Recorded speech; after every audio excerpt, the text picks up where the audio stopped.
कैसे हैं। बहुत दिन बाद एक वीडियो बना रहा हूँ क्लीन साइंस एंड टेक्नोलॉजी को लेकर। देखिए दोस्तों, मैं हूँ स्टॉक मार्केट में पिछले 9 साल से, और मैं ये क्लीन साइंस को ट्रैक कर रहा हूँ जब इनका आईपीओ आया था। तब से लेकर अभी का जर्नी इसमें डिस्क्रिप्शन छोटे छोटे पॉइंट के साथ आपको बताऊंगा। और इसका शेयर प्राइस जो 52 वीक के अंदर 1600 से लेकर अभी 700 चल रहा है, तो इनके पीछे का कारण बताऊंगा, ताकि इसी कंपनी में अगर आपका बहुत ज़्यादा घाटा हो रहा है तो इस तरीके का कंपनी से अगले समय में अगर आपको मार्केट में रहना है और आपको थोड़ा बहुत पैसा भी कमाना है, तो कैसे आप दूरी बना के रख सकते हैं। और क्या ये सचमुच अभी जो फंस गए हैं तो इसका रिकवरी क्या चांस है। टोटल 7 पॉइंट आपको बताऊंगा। तो अगर आपका पेशेंसी है तो इस वीडियो एटलीस्ट देखिए, पेशेंसी है इसीलिए आप अभी तक मेरे को सुन रहे हैं। तो सबसे पहले, अगर आपको जो चीज़ नहीं करना है, एक चीज़ नहीं करना है जो है, अगर आप देख रहे हो प्रोमोटर के पास बहुत अच्छा हिस्सेदारी के बाद धड़ाधड़ गिर रहा है, उनका परसेंटेज गिर रहा है। दो ऐसे कंपनी जो बहुत ग्रोथ स्टोरी लेके आया था, 2021-22 की बात बोल रहा हूँ, क्योंकि उसके बाद 5 साल हुआ है तो लॉन्ग टर्म इन्वेस्टर को डेफिनेटली पैसा मिलना चाहिए। तो वो बहुत ही ज़्यादा डिप्रेस्ड कर दिए। एक का नाम है हैप्पीएस्ट माइंड और दूसरा का नाम है क्लीन साइंस। दोनों का प्रमोटर अच्छा था, बट क्या होता है ना, समय के साथ साथ आपका भी नियत बदल जाता है। ये तो इंसान है तो इनका नियत तो बदल जाएगा ही जाएगा। तो एक पॉइंट आपको बता रहा हूँ, अगर आप चार्ट को देखेंगे तो ये यहाँ पे आप देख सकते हैं एक वॉल्यूम में सेलिंग हुआ था। इस एक दिन ये प्रोमोटर ने माल सेल किया, जितना 5 करना था, ब्रोकर को बोला था 5 करो, उससे ज़्यादा यहाँ पे सेल हुआ था। और उसके बाद इंट्राडे में इनका रिकवरी आया था, फिर धीरे तो आप देख रहे हो ये अब 700 आ गया। तो उसके बाद मैंने बहुत सारे ट्विटर बाबाज ने, मतलब और भी सोशल मीडिया गाइज ने इनको बाय किया था। कुछ बड़े बड़े हस्ती लोग हैं जिसके पास 7 लाख से लेकर 1 मिलियन फॉलोअर है। उन सबको मैंने बोला था भाई थोड़ा और वेट करो, एक बेस बनाने दो। उसके बाद तब से लेकर अभी तक इसका बेस बना नहीं है। So this is the one point. आपको आप शेयर प्राइस ऊपर से नीचे करेक्ट हो रहा है तो डेफिनेटली एक बेस बनने के बाद ही आपको बाई करना चाहिए। नहीं तो डेफिनेटली अगर आप ट्रेडर है तो डेफिनेटली आपका स्टॉप तो हिट हो चुका है, क्योंकि यहाँ पे जो इन्वेस्टर है जिसने पैसा मारा था, इसमें एफआईआई नाम का चीज़ है, डीआईआई नाम का कोई भी है, जिसका तो आप देख रहे हो बहुत ज़्यादा पोर्शन उनके पास आ भी चुका है। ये अपना पैसा करंट स्थिति में मैनेज नहीं कर पा रहा है। इसमें आप देखोगे बड़े यहाँ पे निपॉन फंड है, एसबीआई है, भाई इनके पास अभी मार्केट में फ़्लो नहीं आ रहा है, क्योंकि ये सब मार्केट ड्रिवन है। लोग अगर ये सारे फंड में पैसा नहीं डालेगा तो धीरे धीरे शेयर नीचे जाएगा। एंड स्मॉल कैप पिछले 2 साल में क्या रिटर्न दिया है वो तो आप डेफिनेटली जानते हो। तो आप पॉइंट आता है नंबर 2। तो यहाँ पे नंबर 2 में आप देखेंगे जो क्लीन साइंस का सबसे सबसे बेहतरीन चीज़ था वो है अपना मार्जिन उन्होंने कभी घटाया नहीं। 40 के नीचे यहाँ पे अपना मेन प्रोडक्ट को सस्ते में बेचने में मजबूर हुआ, जिसके वजह से शेयर प्राइस करेक्ट हुआ। एक्चुअली ये जो एनिसोल बनाता है ये चाइना एक समय में इनका दोस्त बन के था और अभी दुश्मन बन गया है। इंटरनेशनल मार्केट में इनका जो एनिसोल है उनका प्रोडक्ट गिर गया।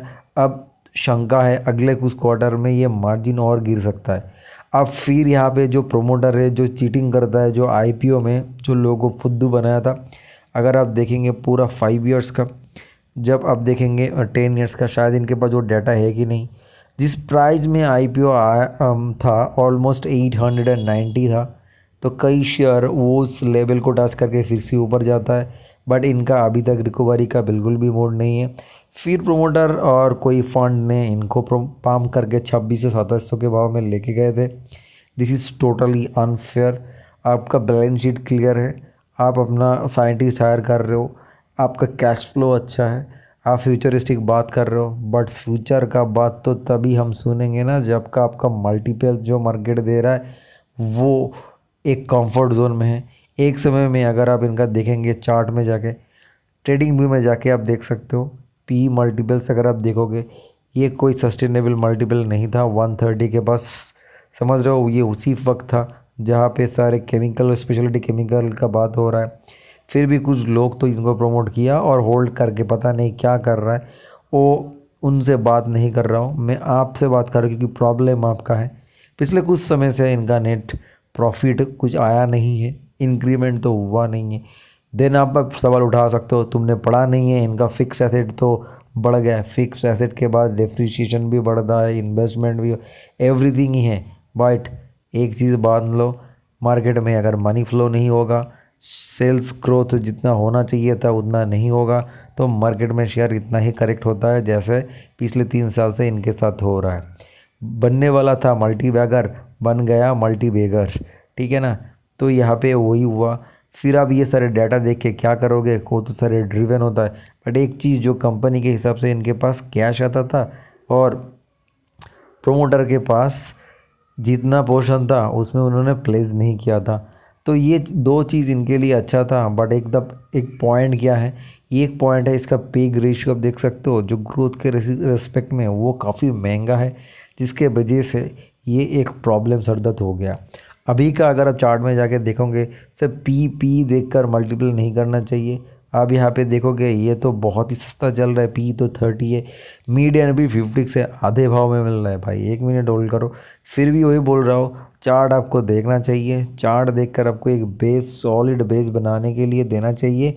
नहीं तो कुछ नहीं होने वाला है भाई, क्योंकि बात ये है, ये स्पेशलिटी केमिकल, स्पेशलिटी कंपनी बहुत बंद हो चुका है इंटरनेशनल मार्केट में। एक कंपटीटर दूसरा कंपटीटर को खा चुका है, पूरा बिजनेस शट डाउन हो चुका है। ये चीज़, ये बंदा नाम है प्रमोटर, इनको डेफिनेटली पता होगा, इसीलिए अपना पोर्शन कम करके वो बिज़नेस से भाग भाग चुका है और दूसरे लोगों को दे चुका है। So this is the thing, ऐसे होता है, इनका तो कुछ लेना देना नहीं है। प्रॉब्लम में कौन फंसता है, प्रॉब्लम के फंसता है जिसके पास कम कैपिटल होता है, जो है म्यूचुअल फंड के थ्रू जाता है, वो फ्रस्ट्रेटेड होता है और बोलता है म्यूचुअल फंड रिटर्न देता नहीं है। और प्रॉब्लम में कौन लोग हैं, जो 2 लाख लगभग 40,000 के पास शेयर होल्डर है, वो लोग सोच रहे हैं और नीचे जाएगा और ख़रीदेंगे। और ये अपना एक काम करता है ना, सोशल मीडिया में अकाउंट बनाता है और बोल देता है यही है यही है ये। बट एक रियलिटी समझना ज़रूरी है। क्या अभी भी बाईएबल वैल्यू है, मुझे समझ में नहीं आ रहा है कहाँ पे बाई करे और क्यों बाई करे, क्योंकि चार्ट पैटर्न तो बिल्कुल भी मुझे नज़र ही नहीं आ रहा है। अगर पैटर्न नहीं बनेगा तो डेफिनेटली ये शेयर ऊपर कभी नहीं जाएगा, कभी नहीं जाएगा। जितने सारे बर्बाद हुआ कंपनी हैं जो लोगों को धोखा दे चुका है, जिसमें एक नाम ऐसा भी है जिन्होंने हो सकता है लाइफ में बड़े कंपनी बनाया था। आप देखो नाम है अनहैप्पी माइंड। ठीक है, तो 800 के लोग 3,000 का टारगेट देता है, 300 350 के भाव में लोग भाग गया, क्योंकि इसका भी कुछ चार्ट पैटर्न बनाया नहीं है। इसमें भी आगे जाके देखेंगे, इसमें भी डीआईआई में एसबीआई स्मॉल कैप भर के पड़ा है, फिर अभी अपना हाथ धो रहा है। ये बोल रहा भाई क्या करे, परफॉर्मेंस ही नहीं कर पा रहा है एसबीआई, समझ रही हो, इतने बड़े फंड।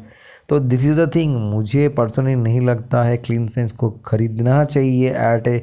बट हाँ, क्या होगा ना, कुछ ग्रुप एक्टिवेट हो जाएगा मेरा ये वीडियो देख कर, बोलेगा आज साला आज गया, इसका वीडियो आ गया, अब मारो पैसा।